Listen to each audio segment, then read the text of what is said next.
Bismillahirrohmanirrohim. Assalamualaikum warahmatullahi wabarakatuh. Buletin Himayah Sultra, edisi 74, Agama, Pelita bagi Peradaban dan Kemanusiaan. Kiai Haji A. Mustafa Bisri, biasa disapa Gus Mus, dalam sebuah kesempatan mengungkapkan, ada dua golongan yang dapat merusak agama. Pertama, orang yang berpura-pura zuhud. Kedua, berbuat kebatilan demi agama. Poin pertama, menurut Gus Mus, adalah orang yang mengaku meninggalkan dunia, tetapi perilakunya malah rakus dengan harta. Ada pula yang selalu santai-santai dalam setiap perbuatannya. Padahal, zuhud yang benar itu adalah orang yang menghargai dirinya sendiri serta menolak kerendahan, bukannya malah suka memakai pakaian compang camping. Sementara poin kedua, adalah orang yang melakukan kebatilan dengan mengatasnamakan agama. Sukanya mengkafir-kafirkan, membidah-bidahkan, menfasik-fasikkan orang lain, seperti benar sendiri. Sehingga dengan demikian, agama yang tampak sekarang ini ibarat sosok tanpa nyawa, lafal tanpa makna. Sehingga orang terkadang tidak bisa membedakan antara nafsu dan semangat agama. www.nu.org.id/9-7-2014 Ungkapan Gus Mus 8 tahun silam itu, nampaknya masih relevan sekarang ini. Utamanya berkaitan dengan poin kedua di atas.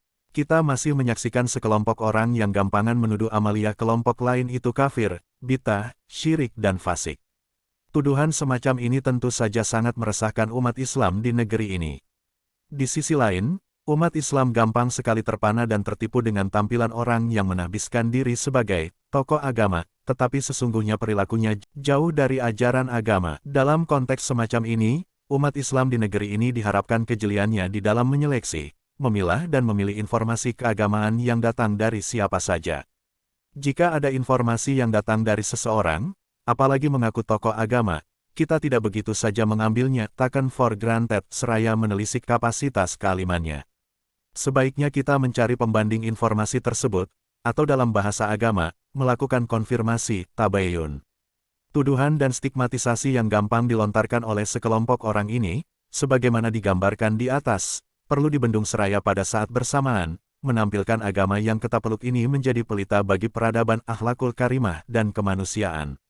Kita perlu memaklumkan, bahwa beragama sejatinya menciptakan rasa nyaman dan damai di sekeliling kita berada. Pro agama, berbagai konsepsi mengenai agama menekankan, paling tidak, pada dua hal, yakni penghambaan atau penyerahan diri sepenuhnya kepada Allah SWT dan pengabdian kepada kemanusiaan melalui berbagai tindakan-tindakan amal kebajikan. Praktik kedua penekanan ini pada akhirnya akan berefek kepada terjaganya hubungan harmonis dengan Allah, Tuhan dan semesta. Bercermin dari konsepsi ini, maka sesungguhnya agama apapun itu memberi perhatian serius kepada terbangunnya rasa aman bagi semua pemeluk agama. Bersamaan dengan itu, maka orang yang benar-benar beragama dari dirinya terpancar cahaya keimanan dan pada saat bersamaan, menciptakan rasa damai dan nyaman di sekelilingnya. Dalam ungkapan Gus Mus, agama itu menerangi, bukan membenci. Agama itu mengajak, bukan menyepak. Agama itu rahmat, bukan kebencian. Agama itu tidak hanya teriak Allahu Akbar di pinggir jalan. Dengan demikian, agama, bagi Gus Mus, adalah yang menjadi pelita bagi peradaban dan pengamalannya sebagai pembimbing kemanusiaan. Agama dapat membuat orang bahagia, sedangkan yang bikin celaka orang adalah meninggalkan agama. Agama melalui teks sucinya, Wahyu, menganjurkan kepada pemeluknya untuk menebarkan kebaikan kepada sesama melalui segala perilaku yang beradab. Tetapi faktanya, kita masih menyaksikan perilaku tidak beradab dari orang-orang yang mengaku beragama. Kekacauan chaos yang kerap kali kita saksikan dan alami, justru perilakunya dari orang-orang yang mengaku beragama. Padahal, dalam pengertian sederhana, agama itu tidak kacau agama. Dalam konteks semacam ini, para pemeluk agama diharapkan dapat menghayati agamanya dengan baik, sehingga tidak berkontribusi terhadap kerusakan dan kekacauan. Telah nampak kerusakan di darat dan di laut disebabkan karena perbuatan tangan manusia, supaya Allah merasakan kepada mereka sebahagian dari akibat perbuatan mereka, agar mereka kembali ke jalan yang benar. Qsr Rum, 41.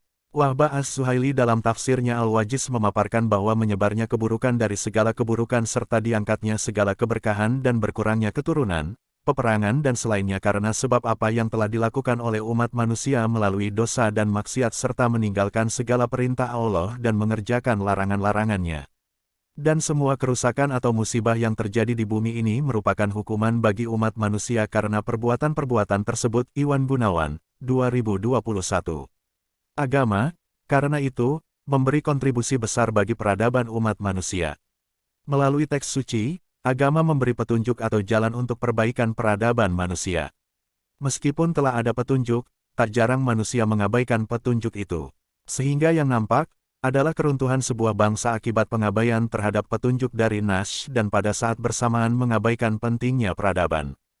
Shauqi Bey, dalam syairnya, mengemukakan, bahwa jatuh bangunnya peradaban sebuah negeri sangat ditentukan oleh masyarakat itu sendiri, sejauh mereka mempraktikkan sikap-sikap beradab akhlakul karimah dalam kehidupan. Sementara itu, kedatangan agama sesungguhnya memberi jalan terang bagi upaya penghargaan kepada kemanusiaan. Ada banyak nas yang mengisyaratkan pentingnya penghargaan terhadap kemanusiaan. Sesungguhnya kami telah memuliakan anak-anak Adam, Qs Al-Isra, 70. Kami telah menciptakan manusia dengan bentuk yang terbaik, Qs Atin, 4. Orang arif pernah menyadarkan kita bahwa, humanity is only one, kemanusiaan itu hanya satu. Apapun jenis kelamin, etnik, agama, kewarganegaraan, warna kulit, dan status sosialnya mempunyai nilai dan harkat kemanusiaan yang sama.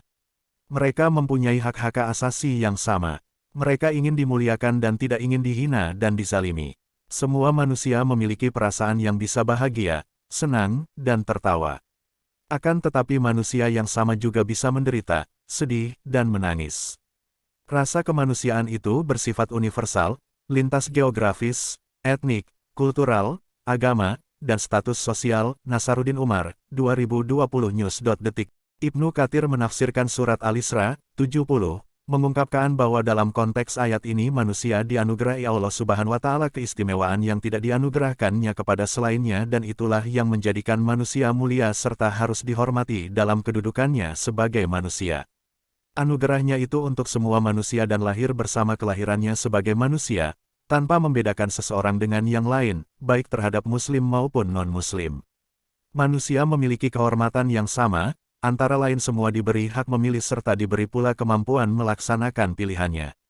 Salah satu anugerah Allah Subhanahu wa Ta'ala yang diberikan kepada manusia adalah menjadikan manusia mampu membedakan kebaikan dan kejahatan ke dalam naluri manusia, sehingga manusia mampu memilih jalan yang lurus agar tidak terjerumus pada kebinasaan. Ibn Katsir, 2004-204.